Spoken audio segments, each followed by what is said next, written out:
Welcome, everyone.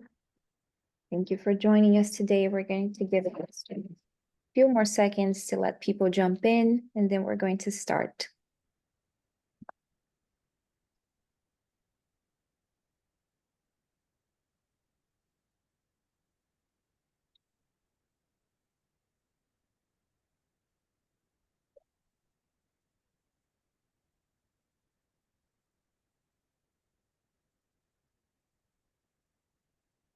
Okay, I'm seeing some more folks coming in. So just a couple more seconds, and then we'll up to it.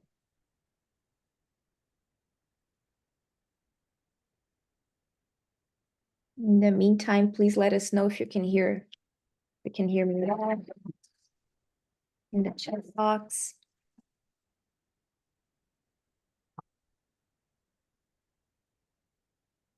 Awesome. Great. Thank you. Are we ready? Can we begin? Yeah, let's go for it. Yeah. All right. Okay, everyone. So welcome and thank you so much for joining us today. We are so excited to share findings from Univassist's annual institutional survey with you all. But before we do that, please take a moment to introduce yourselves in the chat box. Let us know which institution you work for and where you're watching this webinar from. I'm going to go ahead and do the same. My name is Karen, and I am the Associate Director for Events and Partnerships here at KIC Univassist. I currently lead our engagement efforts for Africa and for Latin America, and I also get the honor to be a part of our university outreach team. So I work closely with some of our university partners. I'm joined today by my colleague Rohit. So Rohit, please take a moment and introduce yourself as well. Sure, thank you. Hey everyone, my name is Rohit. I'm the Director for University Relations and Outreach at Univassist. I see a lot of familiar faces in the attendees, so thank you so much for taking the time to join us. I lead all our engagements in Asia, so I've had the good fortune of traveling through South Asia, Southeast Asia, Middle East, and Central Asia with a lot of you who are on the call right now. So thank you so much. Hopefully the session will help you navigate through, your strategies for the next year or so. And we'll be deep diving into some of the data, some of the trends that we're seeing, what have we've been hearing from on the ground as Karen and I traveled through all of these regions that we mentioned this fall. So yeah, looking forward to the session. Over to you, Karen. Awesome. Thank you. Thank you so much. I also recognize some of the names on the chat box here. So thank you guys for joining us today. So we asked universities around the world, right, what's shaping their international recruitment priorities for 2025, 2026. This is part of our annual survey that we do here at Univassist with the goal of understanding evolving trends in the field. And today we get to unpack those insights together with you guys and give you a sense of what your peers are thinking and hopefully bring you some insights you can use for your strategies in 2026, as Rohit says. And then, as I would normally say when we're on a tour, shall we? I think we shall, right? We can move forward to the next slide, please. So to give you a sense of who actually responded our survey this year, we're going to walk through some details here with you guys. So most of the respondents, they came from international recruitment and admission. So 74% of the respondents, they work in the Office of International Recruitment and Admissions, showing that the insights, they reflect direct on the ground like perspectives from those leading recruitment at their institutions. We also had some good representation from people working for international and global programs, with 21% of the folks that responded to the survey. And we also had good input from people that are working solely with international recruitment. So I think this highlights like the diverse roles within international education, and also highlights the diversity of the offices that responded to our survey. Can we go on to the next one, please? Thank you so much. Talking a little bit about institution demographics. So we had 39% of the respondents working for small institutions, and small institutions, we're talking about institutions with less than 5,000 students enrolled, and 31% from median institutions, so between 5,000 and 15,000 students enrolled, and 30% from large institutions with 15,000 plus students enrolled at their universities and colleges.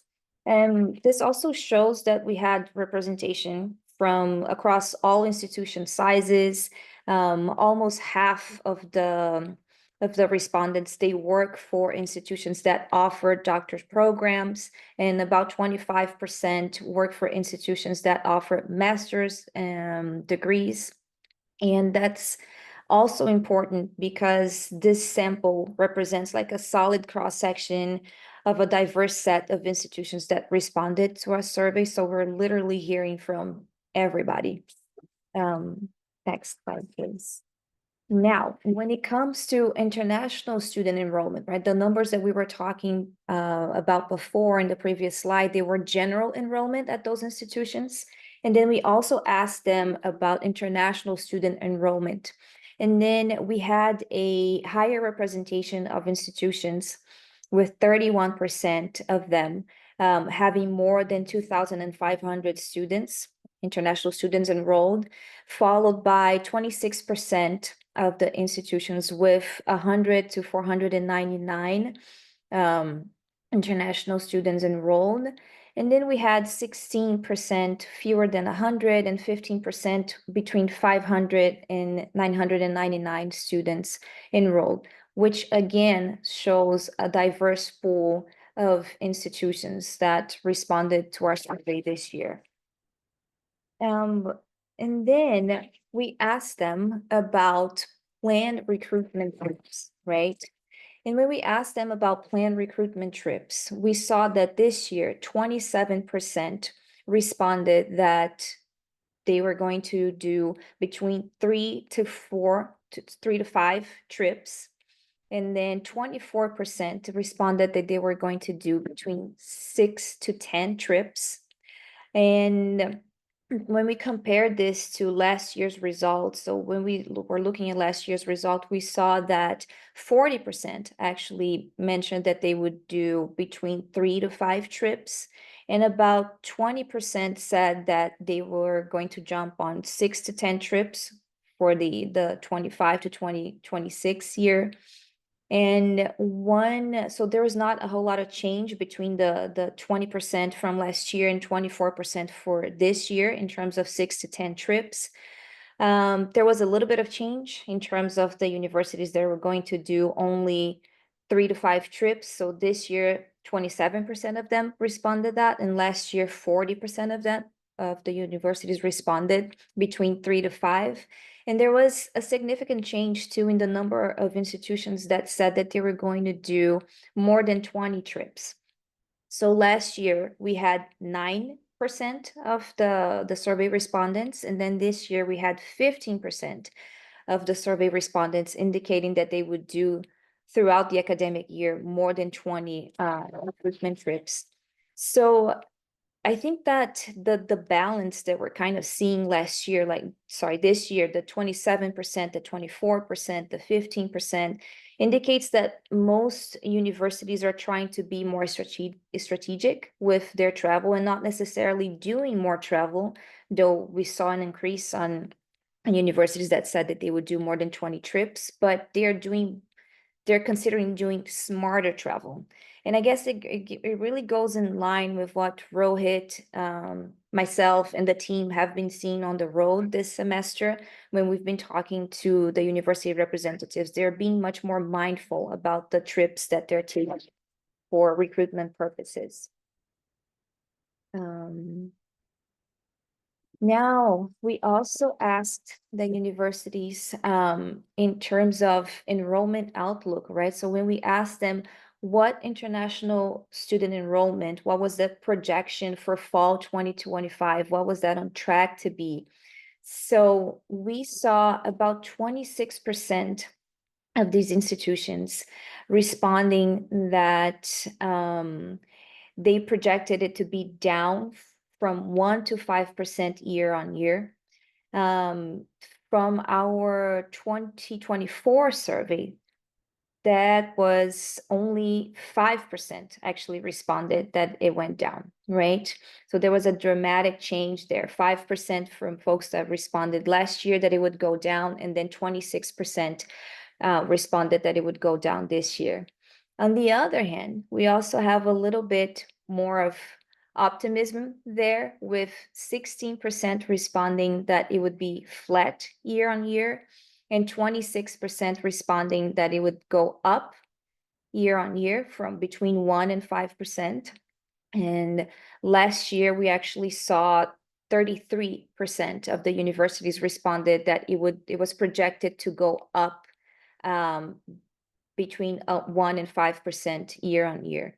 So what we're seeing is that when we're looking at the overall numbers, we're seeing that most of the universities, they are expecting either a steady or a slight increase in the number of enrollments for fall 2025. And that optimism indicates that institutions are finding ways to maintain recruitment strategies still effective, but that optimism is also tempered with realism, right? So many of them are aware of external challenges and factors like visa backlogs and affordability and competition from other destinations, policy uncertainty. Let's not forget about tighter budgets, right? So all of that is coming into play when institutions are making predictions about enrollment. Yeah. And speaking of budgets, right? Speaking of tighter budgets, when we ask institutions about budgets, we actually got a reality check. Did we lose the presentation? I can't see it. Okay, now it's back. Okay, thank you. So here's a reality check, right? So most institutions, 50% of the institutions expect their international recruitment budget to stay flat in 2025 to 2026. When compared to last year, 34%, compared to last year, 20% of the institutions were expecting their budget, 47%. So 50% flat as compared to last year, and then 47% was the respondent from last year's were expecting the budget to remain flat. And then for this year, we are seeing 34% of the institutions expecting the budget to have budget cuts, right, for 2025 and 2026. And then when we compare to the 2024 survey, only 20% of the institutions were expecting for budgets to decrease.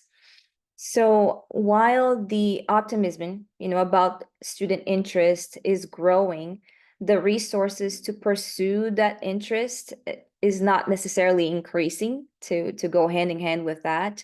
And what we see is that makes efficiency and then partnership and collaboration like even more critical to international student recruitment now than before. Yeah. And I believe Rohit's gonna take over from here for a little bit. Thank you, Karen. Yeah, if I could just quickly add on to the budget thing, right?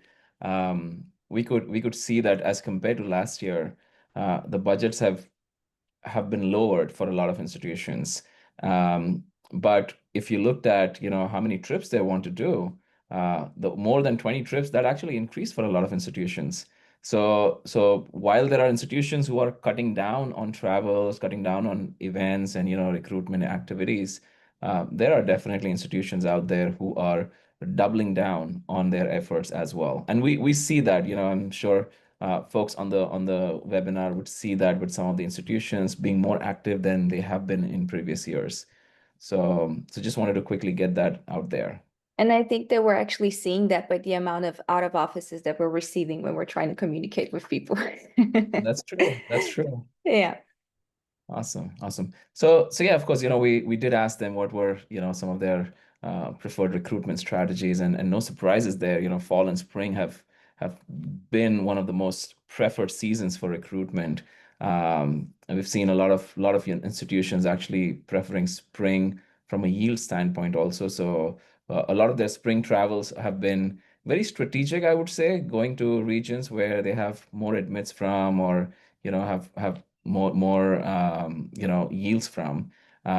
We also noticed that winter travels actually doubled to 37% as compared to what we saw in 2023. So talking about cutting down on travels. In fact, institutions are planning to do more travels in other seasons and just spreading their travels across the board. Um, from a preference standpoint, I think group tours and student fairs, they've topped the chart. Solo travels have decreased quite a bit, and so has agent events for a lot of institutions.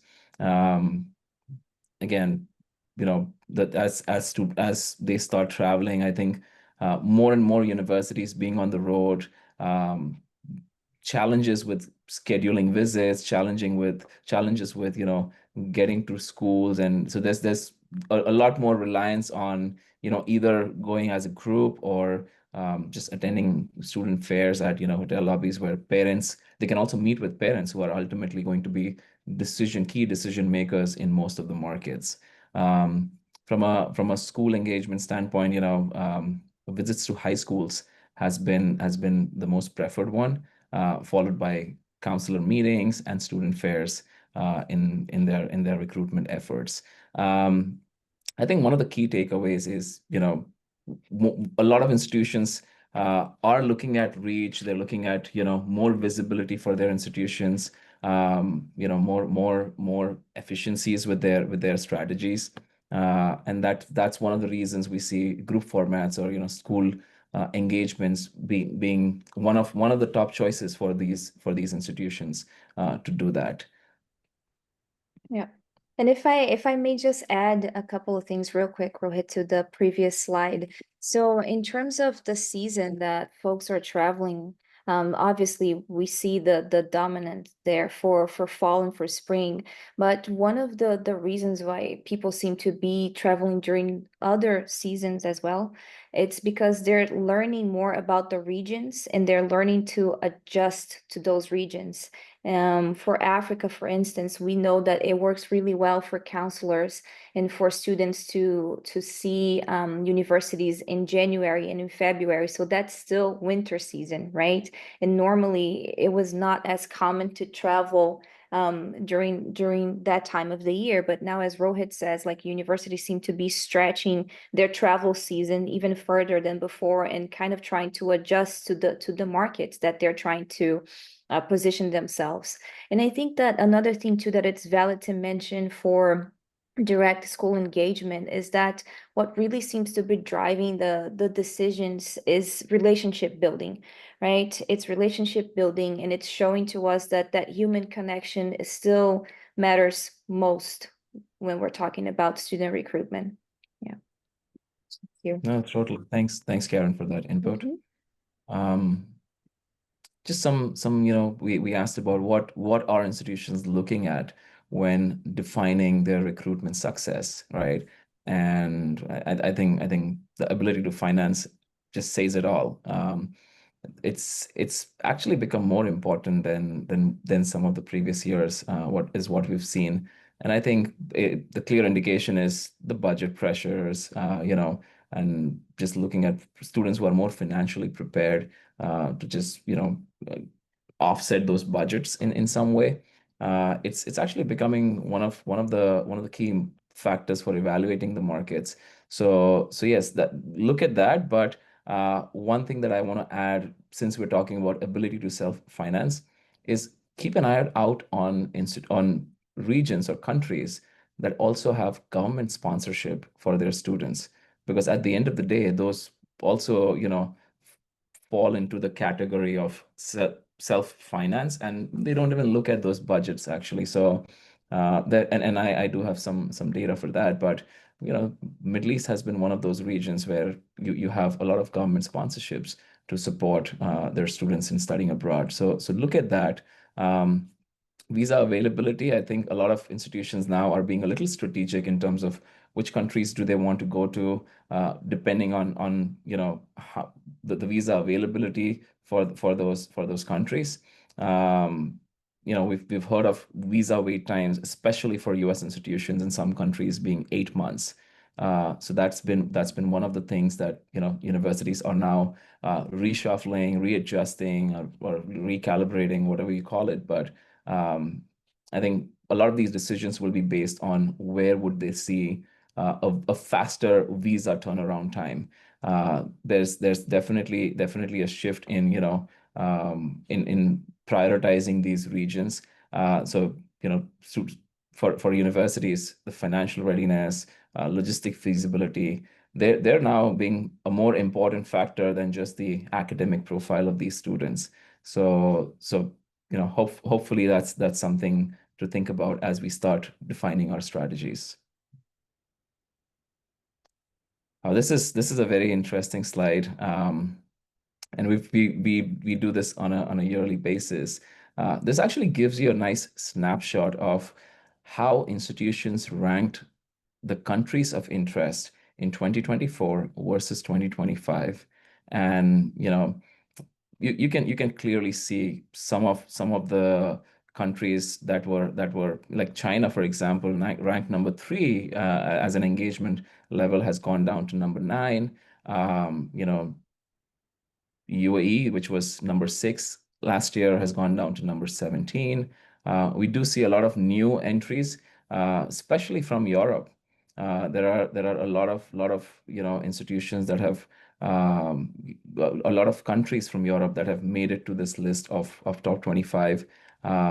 We do see Central Asia, Kazakhstan as a new entrant, and we'll be happy to talk about that a little later. But very, very interesting to see how universities are shifting their preferences based on, and you could also see how much time they want to really spend on in each of these countries, and that has kind of you know uh, varied from country to country. So I know this is a lot of data that we're sharing. We're happy to share these slides for you to kind of take a dive at it yourself and see what makes more sense from a recruitment standpoint for y'all.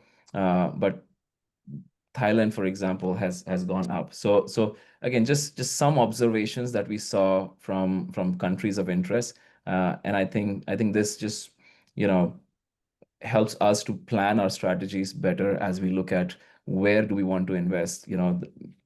Even with the budget cuts, which are those countries where it may be an easier, logistical way of getting there and those kind of stuff. So. Yeah. And if I may add one thing too, I think that if we could spend like a long time unpacking just this single slide over here because it's a fascinating reshuffle. And but I think one of the major takeaways is that it seems that finally after years the shifts are showing like diversification, and they're showing that the universities, they're not relying on just one or two key markets anymore. They are branching out, right? Yeah.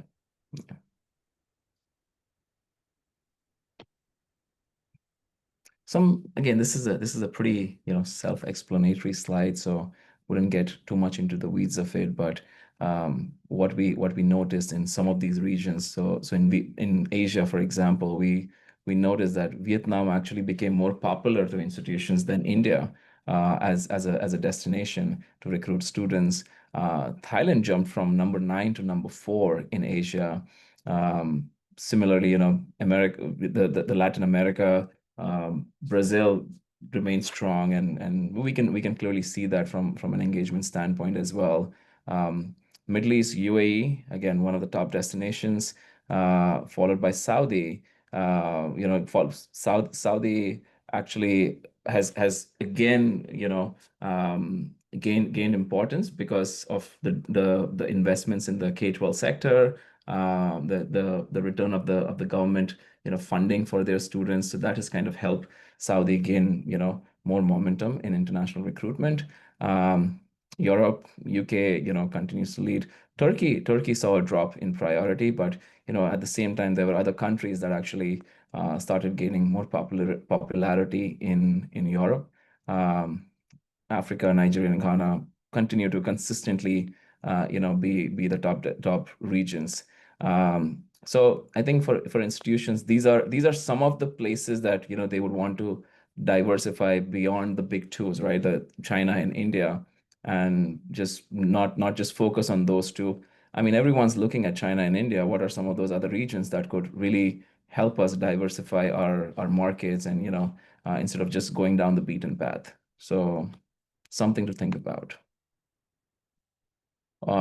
Virtual engagement, very, very interesting. Um, Institutions continue to do virtual, right? What started as one of the tools during the pandemic uh, continues to remain one of the key things that institutions are doing even right now. Um, Almost half of the institutions, they plan to increase virtual engagement, and that's actually up 23% from last year. So what we notice is, as budgets are shrinking, universities want to continue to engage. Virtual is the key. In terms of what are they planning to do, they're looking at running webinars, digital and social media campaigns, virtual fairs. These are just typically what they're doing. Webinars being more popular. Even with webinars, something that we've been hearing from counselors is what is it that you can offer differently than just applications or just talking about your university. They want to see more topical workshops or webinars, which could talk about student successes, student life. Scholarships has been, despite the fact that the students keep hearing scholarships webinar over and over again, but these have been one of the hot topics at schools, and counselors are willing to invite institutions who are willing to do scholarship-based workshops. So something to think of as you are reaching out to those high schools for virtual engagement. Um, some insights, again, these are beyond just the data points and something that we've been hearing from what's happening on the ground. So for example, in Vietnam, if you're invested in Vietnam, um, there are tighter regulations by the Ministry of Education and Training in Vietnam. School visits are becoming even more challenging. I mean, if you look at Vietnam as a country, a lot of outward mobility happens from national schools. But with the ministry's intervention, it's becoming tighter for schools to host universities on campus. So as you're planning your Vietnam strategy, something for you to keep in mind. From a CBSE standpoint, particularly in India, we basically supported, or did a joint project with EdUSA, with other institutions to really provide advanced credits for CBSE students. Some of the institutions in California, state schools, state systems now accept CBSE students and offer advanced credits to them. That's been very attractive because CBSE continues to be one of the top, largest curriculums in the country, and not just within India, it's actually spread across different countries too. So if your institutions are not looking at that right now, it's just food for thought to offer advanced credits to CBSE, and you can connect with us. We'll be happy to kind of help you through that. Uzbekistan offers scholarships for their students. Very interesting if your institution falls within top 300 globally, or your programs fall within top hundreds. Uzbekistan should be one of the places that should be on your radar as one of the destinations. Um, we're hearing news from universities that they're trying to make decisions early, get the decisions out to students earlier than what they used to in the past, just to accommodate more time for students to prepare for their visas, especially in countries where the wait times are 6 months to 8 months or a year. They're trying to just do things out of the box now. Again, something if you are already not thinking about that, something to think about. I'm going to pass it on to Karen to just talk a little about Brazil and Africa. Yeah. Yeah, so again, just these are like insights that we're seeing from the ground, like both from our counselors network, the schools that we engage with, but also from the regional managers that we have in each of these regions, and they've reported back to us. And then I think that for Brazil, I should actually have put there Brazil and Latin America because it's very similar updates. So for instance, the adoption of IB and AP curriculum at schools, it continues to grow throughout Latin America, which is great news for the universities, right? Because these might be an easier bridge for universities in terms of admissions for students. We're also seeing a rise, there's a noticeable rise in applications from students coming from local national schools in both in Brazil and Latin America in general as a region. And we're also seeing that the United States remains like the top study destination. So reflecting a little bit of of a familiar destination and also the trust in the US education system, US higher education system. But it's also more common now that we're seeing kids with more than one country on their college lists. So college counselors from the region have reported this increasingly, like they're seeing more than one country represented. And for Latin America, especially in Europe, there's a lot of growth for Europe interest between amongst the students.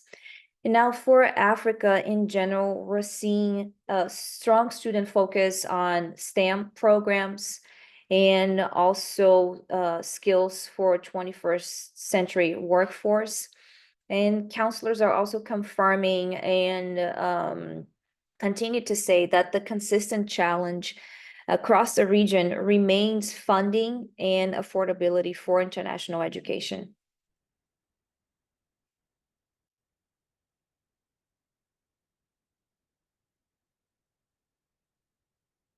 I think you're muted, Rohit.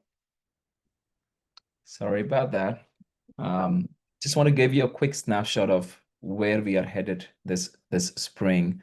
As you might be aware, we're known for our student recruitment tours, small group travels across different regions, whether it's in Asia, whether it's in Latin America, Middle East, Africa.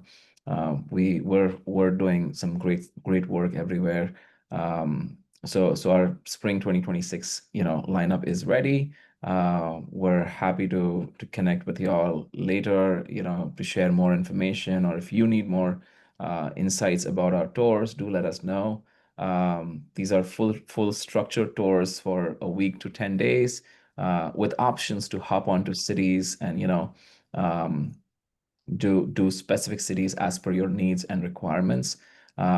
We do have Counselor HQ that in Latin America. I want to particularly highlight that and let Karen share a little about that with you, because that's something that we've been doing for the last 2 years. And that's been really appreciated by both the high school community and the university. So Karen, over to you. Yeah, thank you, thank you. So I guess that our programs, right? So they're designed to align with constant shifts and evolving trends from our field, from our industry. And going back to what I said before, that the focus is still like in the human aspect, in the connections aspect. And the Council HQ was a program that was developed and launched first in Brazil. And it's essentially like a day meant for connection with counselors and university representatives. We call it speed dating, for lack of a better word, but universities will have direct access to counselors from Colombia on that event. And there will be professional development sessions, but more importantly, like several opportunities to exchange information throughout the day with one-to-one, more often than not, 2-to-1 or 3-to-1 meetings, depending on the type of on the number of counselors that join us for the event.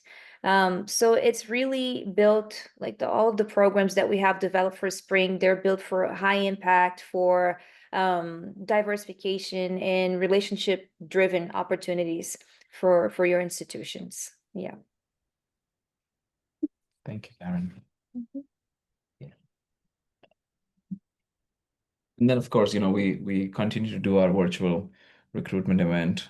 We do have one upcoming in November, 19th of November, but we do have some lined up for next year as well, just in case there's interest in that. Do reach out to us. We'll be happy to set up some follow-up calls and help you with any information that is needed.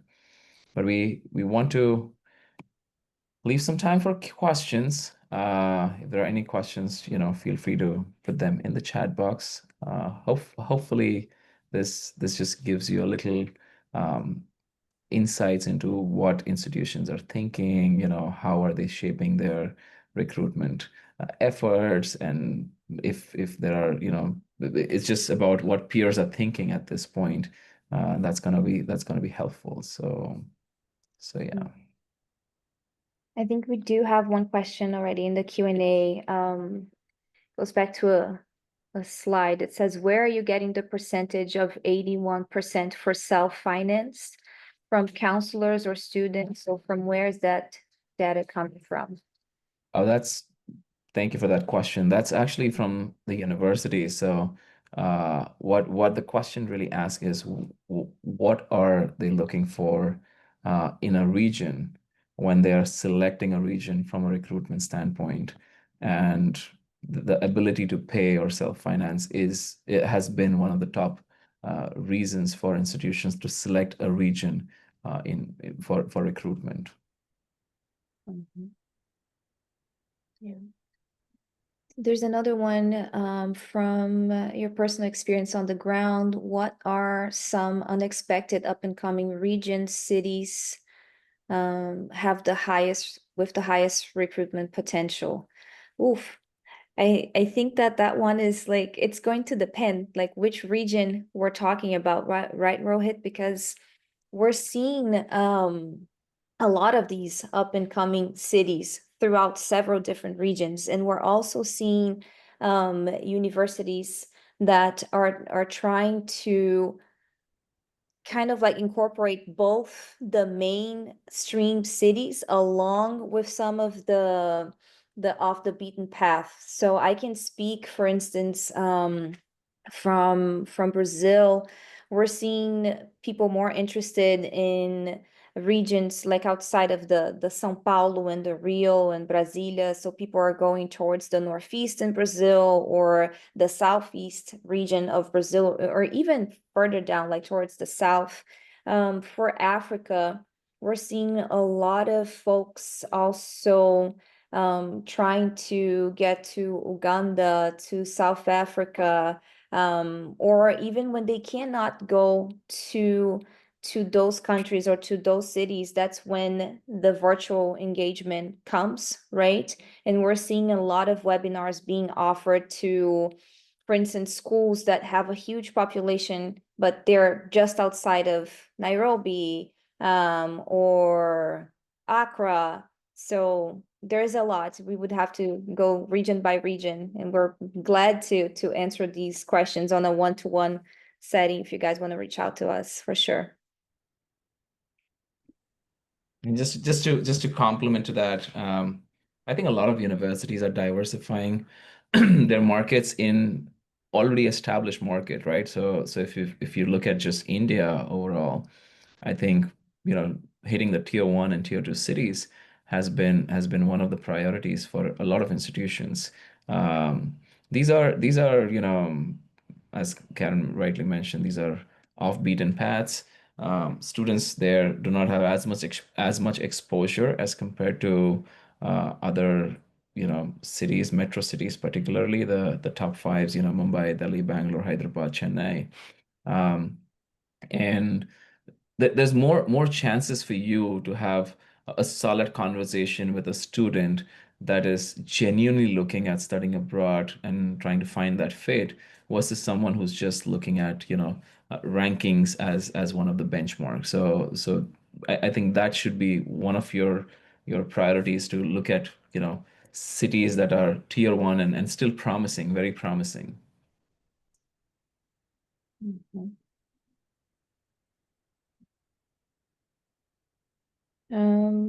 I have one more question here, Rohit. So are you seeing any difference in trends for undergraduate international admissions versus graduate international admissions?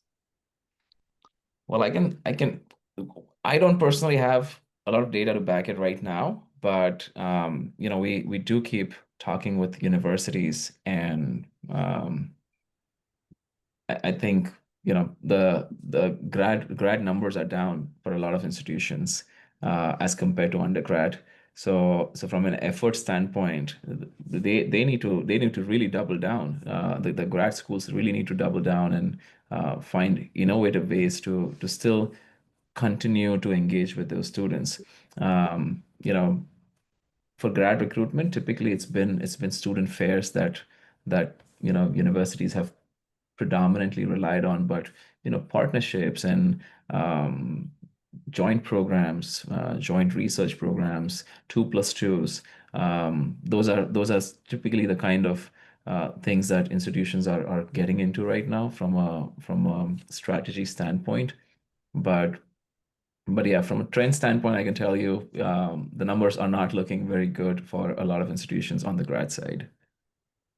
Mhm. Um, I think there's one more question. Could you please briefly elaborate what student recruitment program is?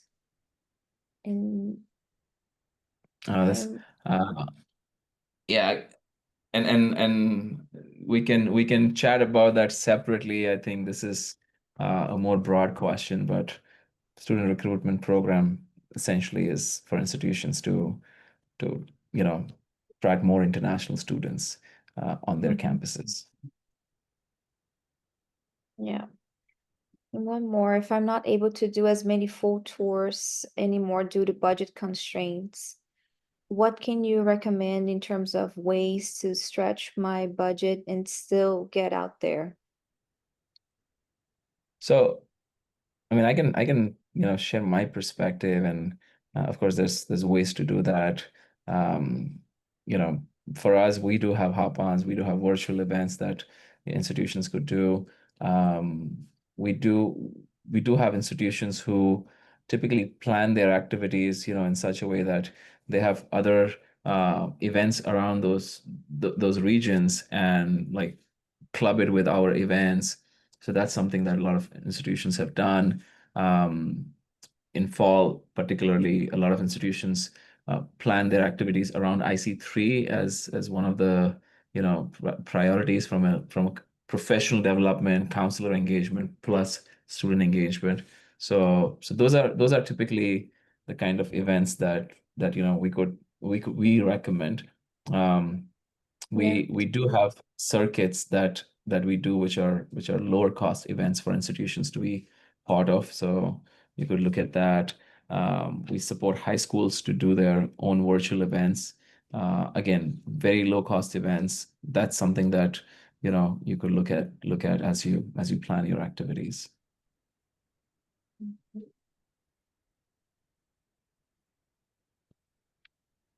Um,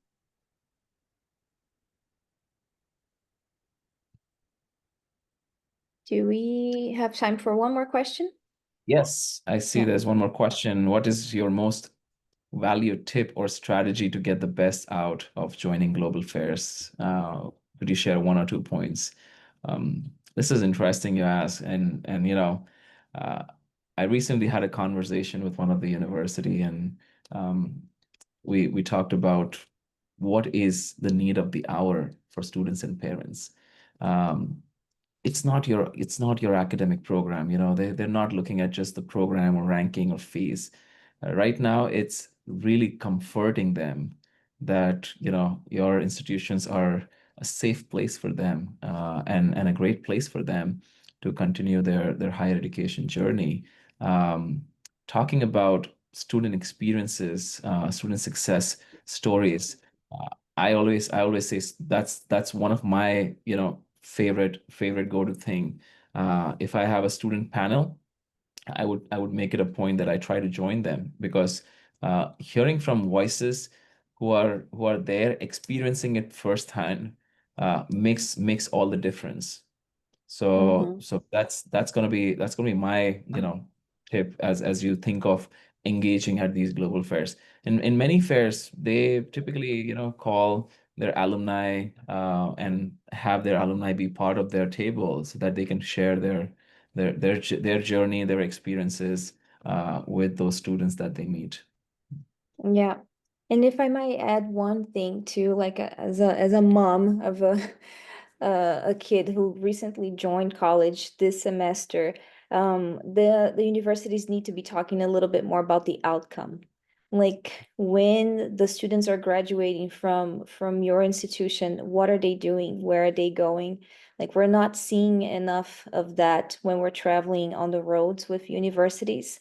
So the kid comes to your institution for 4 years and graduates, and everybody claims that they have the best programs to build skills for 21st century, right? But where are they going? Especially for international students, that's very, very important. Like, what's the outcome? Yeah. Okay. Great. Okay. So I think that for the sake of time, we are going to end here, right, Rohit? But we really hope that this gave you guys like a little bit more sense of where universities are heading and how the landscape is evolving in our field. And we'd love to hear from you. We will be sharing the recording for the webinar. And if you don't have the results of the survey yet, you can always reach out to us and we will send it your way as well.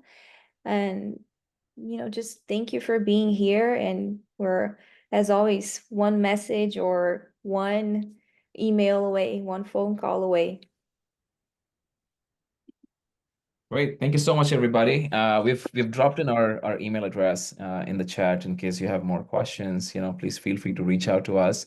The recording of this presentation will be made available, and yeah, we'll share our survey, report as well. So we would love to chat with you.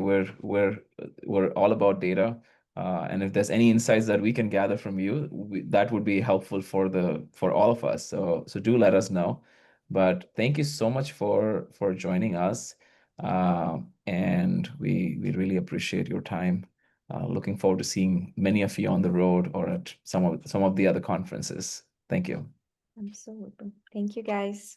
Bye.